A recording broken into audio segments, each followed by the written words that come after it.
민수기 6장 1절로 12절 말씀 함께 읽겠습니다. 나실인 규정에 대해서 말씀을 하고 있습니다. 나실인이라고 하는 것은 이제 구별됐다는 뜻이거든요. 나실인이 되다, 나자르라고 하는 건데, 이 나실인은요, 남자나 여자가 이제 자원하는 마음으로 일정 기간을 하나님께 온전히 자신을 바치는 겁니다. 그래서 이제 완전히 자신을 구별해서 하나님께 드리는 거죠. 하나님께서는 이스라엘 백성들 중에 특별히 레위 지파를 구별하셨습니다. 그래서 레위 지파 자체가 하나님의 것으로 특별히 구별된 자들이죠. 이스라엘의 모든 장자를 대신해서 레위 지파를 받으셨습니다. 그래서 레위인들에게 성막에서 봉사할 직분을 주시고 그들을 거룩히 구별해서 하나님께서 그들을 쓰셨습니다. 자, 그런데 레위인 외에도요, 내가 하나님께 좀 특별히 구별되고 싶고 또 어떤 일정한 기간 동안 하나님 앞에 좀 경건하게 그렇게 살고 싶은 그런 마음이 있을 때에 하나님은 그들을 특별하게 구별해 주셨습니다. 그래서 그 규정이 바로 나실인 규정이죠. 레위인 외에도 자발적으로 자신을 하나님께 드릴 기회를 주시는 것이죠. 그래서 이렇게 자기 자신을 스스로 구별한 나실인들은 일정 기간 동안 세속적인 쾌락을 멀리하고 온전히 자기 자신의 삶을 하나님께 구별하여 하나님 앞에서 살아갑니다. 자신의 시간과 재능과 재정을 주님을 위해서 사용하는 것이죠. 헌신이라고 하는 것은 특정한 어떤 집단에게만 열려 있는 것이 아니라 모든 이들에게 열려 있는 것이다, 이렇게 볼 수가 있겠습니다. 오늘 본문에 보니까 나실인 소원을 한 사람은 세 가지를 지켜야 됩니다. 그게 세 가지죠. 첫 번째는 포도주를 멀리해야 됩니다. 자, 포도주를 멀리하는데 단순히 포도주만 마시는 게 아니라 포도 씨나 껍질, 포도와 관련된 것은 그 어떤 것도 먹지 말라 그랬어요. 그래서 포도주를 멀리하는 것이고, 두 번째는 머리에 삭도를 대지 말라 하는 것이죠. 그리고 세 번째는 시체를 가까이 하면 안 됩니다. 이 세 가지가 나실인이 지켜야 될 세 가지 법이죠. 먼저 포도주 보시면요, 3절에 포도주와 독주를 멀리하며 포도주로 된 초나 독주로 된 초를 마시지 말며 포도즙도 마시지 말며 생포도나 건포도도 먹지 말지니. 4절에 자기 몸을 구별하는 모든 날 동안에는 포도나무 솟아는 씨나 껍질이라도 먹지 말지며, 그렇게 말씀하고 있습니다. 포도와 관련된 것은 다 가까이 하지 말라, 그렇게 말씀하죠. 자, 포도는요, 가나안 땅의 대표적인 농산물입니다. 그러니까 이 포도라고 하는 것을 이제 하나님의 축복, 포도주, 이것을 하나님의 축복으로도 보지만 나실인 규정에서 보는 입장은 이 포도는 이방 땅을 대표하는 그런 열매다라고 하는 거죠. 그렇게 보는 겁니다. 그래서 가나안 땅의 대표적인 이 소산물인 이 포도를 멀리하라는 겁니다. 이것은 가나안 땅의 타락한 문화와 또 모든 물질주의, 그리고 가나안 땅의 우상 숭배를 멀리하는 하나님께 철저히 구별된 삶을 살아가라는 의미로 받을 수가 있겠어요. 우리가 하나님 앞에 나실인으로 구별되었다면 세속적인 문화와 세속적인 영향을 받지 않고 오직 하나님 앞에서 살아가야 한다. 하나님만을 예배하고 하나님만을 섬기는 삶을 살아가야 한다라고 하는 그런 영적인 의미가 있는 것입니다. 두 번째는 머리카락을 자르면 안 된다는 것인데요. 5절에 보니까 그 서원을 하고 구별하는 모든 날 동안은 삭도를 절대로 그의 머리에 대지 말 것이라.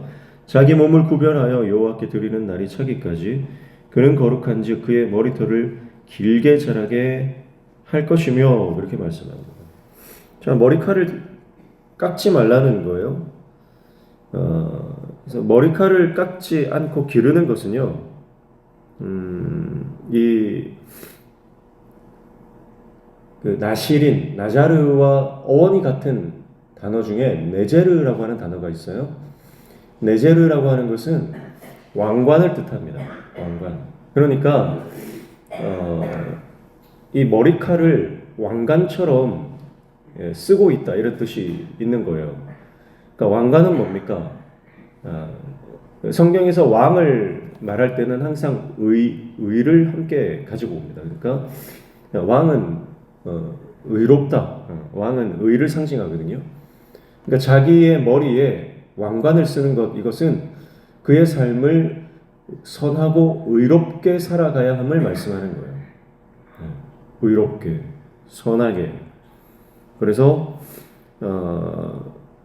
오늘날로 말하면 바로 하나님의 공의와 하나님의 정의, 그러니까 예수 그리스도를 모시고 살아가는 삶을 말한다고 할 수 있어요. 그래서 모든 불의와 모든 부정을 멀리하고 의의 면류관을 쓰고 의의 관을 쓰고 살아가는 삶, 그것이 나시린의 삶이다. 그러니까 오늘날 우리가 나시린으로 하나님께서 거룩하게 구별하셨다면 우리는 예수 그리스도를 우리 삶의 중심에 모시고 그 의로 우리가 관을 쓰고 살아야 한다. 이렇게 볼 수가 있는 것이죠. 그리고 세 번째가 시체를 가까이 하지 말라라고 하는 거예요. 6절에 보시면 자기의 몸을 구별하여 여호와께 드리는 모든 날 동안은 시체를 가까이 하지 말 것이요. 자, 단순히 시체만 가까이 하는 게 아니고요. 7절에 보면 그의 부모, 형제, 자매가 죽은 때라도 그로 말미암아 몸을 더럽히지 말 것이니 이는 자기의 몸을 구별하여 하나님께 드리는 표가 그의 머리에 있음이라. 이렇게 말씀하죠. 그러니까 나시린으로 구별된 그 날 동안에는요, 자기의 가족들이 죽는다 하더라도 그 장례식에 참석할 수가 없습니다. 죽음과 접촉하는 것은 생명이신 하나님과 멀어지는 것을 의미합니다. 그래서 시체를 가까이 하지 말라고 했는데요. 시체를 가까이 하지 말라, 이것을 원어로 보면요, 단순히 시체를 가까이 하지 말라라는 말보다는 원어로는 시체와 한 지붕 밑에 있지 말라 이런 뜻이에요. 그러니까 한 공간 안에 시체가 있는 그 공간에도 들어가지 말라. 그러니까 장례식도 참석을 못하는 거죠. 심지어 부모나 가족이 죽었을 때도 그렇습니다. 그러니까 우리가 살아가는 삶의 공간이 하나님으로 가득하고 예수로 채워지며 성령으로 덮여진, 성령으로 충만한 그런 삶을 말하는 것입니다. 모든 부정과 불의와 죄악을 멀리하고 우리의 삶의 공간을 거룩으로 채워나가는 것, 그것이 이 시체를 가까이 하지 말라라고 하는 이 말의 의미라고 볼 수가 있겠습니다. 자, 이렇게 세 가지 큰 법도가 있어요. 나시린이 지켜야 될 법도가 있습니다. 근데 이것은요, 하나님께서 거룩하게 구별하신 제사장이나 레위인들보다 더 엄격한 규정이라고 하는 것을 우리가 알 수가 있어요. 평범한 백성이잖아요. 근데 평범한 백성이 나시린으로 자기 자신을 스스로 소원하여 드렸다면 자기 자신을 그 누구보다 엄격하게 그리고 경건하게 하나님 앞에서 살아가야 하는 것입니다. 예를 들면 제사장은요, 직계가족이 사망했을 경우에는 그 장례를 집행할 수 있었거든요. 그 장례를 참석할 수가 있었어요. 근데 나시린은요, 가족의 장례조차 참석하지 못하는 엄격한 규정이 있었다는 거예요. 그리고 이 포도주 규정도 그렇습니다. 제사장은 제사장의 직무를 행할 때에만 금주하면 됩니다. 그 나머지 날에는 포도주를 입에 대도 괜찮아요. 그런데 나시린으로 구별된 백성은 포도주를 가까이 할 수 없죠. 포도나무의 소산 그 어떤 것도 입에 댈 수 없다라고 하는 것입니다. 이것은 굉장히 엄격한 규정이라고 하는 것을 알 수가 있어요. 그러니까요, 우리가 하나님 앞에 우리는 이제 예수 그리스도로 말미암아 하나님의 자녀가 되고 하나님의 거룩한 백성이 되어 이제 우리는 영적인 나시린으로 살아가는 줄로 믿습니다. 그러니까 목회자만 거룩한 것 아니고 선교사만 거룩한 건 아니고 뭐 특별한 직분이 있어야만 거룩한 것이 아니라 우리가 하나님 앞에서 모든 사람이 영적으로 거룩하게 구별되어 우리가 하나님 앞에 나시린으로 영적 나시린으로 살아가야 할 그런 우리의 모습이 있다라고 하는 것입니다. 오늘 저와 여러분이 이 하나님 앞에서 거룩한 백성으로 영적 나시린으로 그렇게 세상 가운데서 동화되어 살아가는 존재가 아니라 하나님 앞에서 거룩하게 살아가는 저와 여러분 되시기를 축복합니다. 자, 그리고요, 만약에 이 나시린을 스스로 소원을 했는데 어기는 경우가 있다는 거예요. 어기는 경우. 의도했든지 의도하지 않았든지 이것을 어기면 어떻게 되느냐? 자, 9절 보십시오. 누가 갑자기 그 곁에서 죽어서 스스로 구별한 자의 머리를 더럽히면 그의 몸을 정결하게 하는 날에 머리를 밀 것이며 곧 일곱째 날에 밀 것이며 그랬습니다. 자, 자기가 의도치 않게 갑자기 누가 내 옆에서 죽어버렸어요.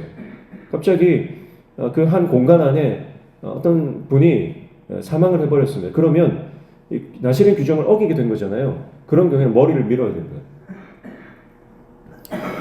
일곱째 날에 그 머리를 미는데요. 그리고 나서 여덟째 날이 되면 제물을 가지고 옵니다. 산비둘기 2마리나 집비둘기 새끼 2마리죠. 10절에 여덟째 날에 산비둘기 2마리나 집비둘기 새끼 2마리를 가지고 회막문에 와서 제사장에게 줄 것이요 그랬습니다. 그래서 11절은 제사장은 그 하나를 속죄 제물로 하나를 번제물로 드려서 그의 시체로 말미암아 얻은 죄를 속하고 또 그는 그날에 그의 머리를 성결하게 할 것이며. 자, 번제를 드려서 머리를 밀고 그 머리를 다시 성결하게 한다는 거예요. 더럽혀졌다는 겁니다. 그러니까 제물을 드려서 다시 성결하게 하는 것입니다. 그리고 12절에 자기 몸을 구별하여 여호와께 드릴 날을 새로 정하고 1년 된 순양을 가져다가 속건 제물로 드릴지니라. 자기의 몸을 구별할 때에 그의 몸을 더럽혔은즉 지나간 것은 무효니라 이렇게 말했습니다. 자, 특정한 기간 동안 내가 나시린으로 하나님께 서원을 했는데 의도했든 의도치 않았든 그 규정을 깨버렸다면 지금까지의 시간을 무효라는 거예요. 그리고 제사장 앞에 가서 번제를 드리고 제물을 드려서 다시 그 나시린의 규례를 다시 시작한다라고 하는 것입니다. 자, 이것은요, 실패했더라도 다시 기회를 주시는 하나님의 은혜를 말하는 것입니다. 내가 하나님 앞에 나시린으로 서원을 하고 그 나시린의 삶을 살아가는데요, 넘어질 수 있다는 거예요. 그 언약을, 그 약속을 내가 깰 수 있다는 거예요. 의도했든 의도하지 않았든 부지 중에라도 그것이 깨어질 수 있고요. 그러나 깨어졌다고 끝이 아니다. 하나님께서 다시 기회를 주신다. 하나님 앞에 나와 예배하고 하나님 앞에 제사를 드릴 때에 하나님은 그를 다시 성결하게 해주시고 다시 나시린으로 살아갈 기회를 허락해 주신다라고 하는 것이죠. 사랑하는 성도 여러분, 한 번 넘어졌다고 포기하지 마시고요. 두 번, 세 번 넘어졌다고 포기하지 마시고요. 우리가 이 땅에 살아가는 날 동안에 계속해서 반복해서 넘어지는 문제가 있다 하더라도 끝까지 포기하지 마십시오. 넘어져도 주님 앞에 가면 다시 기회가 있습니다.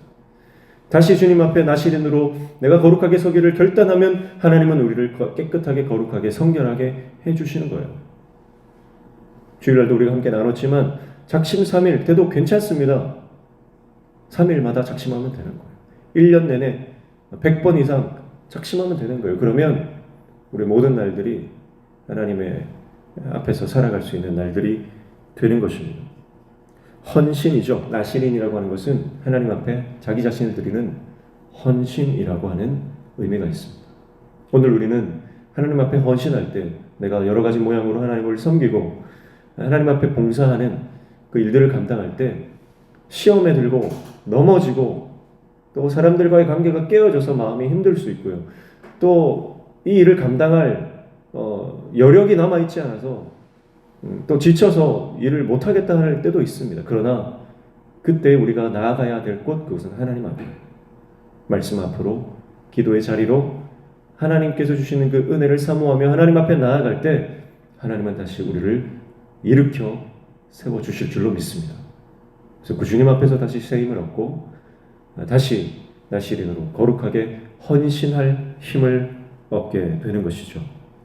그래서 오늘 저와 여러분의 삶 가운데 이 헌신이라고 하는 단어가 헌신짝처럼 버려지지 않도록 이 헌신이 하나님 앞에서 영광스럽고 고귀한 헌신이 되도록 그 가치를 회복하는, 그래서 헌신의 진정한 가치와 의미를 회복하여 하나님 앞에 거룩하게 구별된 영적 나실인의 삶을 살아가는 저와 여러분 다 되시기를 주님의 이름으로 축복합니다. 기도하겠습니다. 하나님 아버지,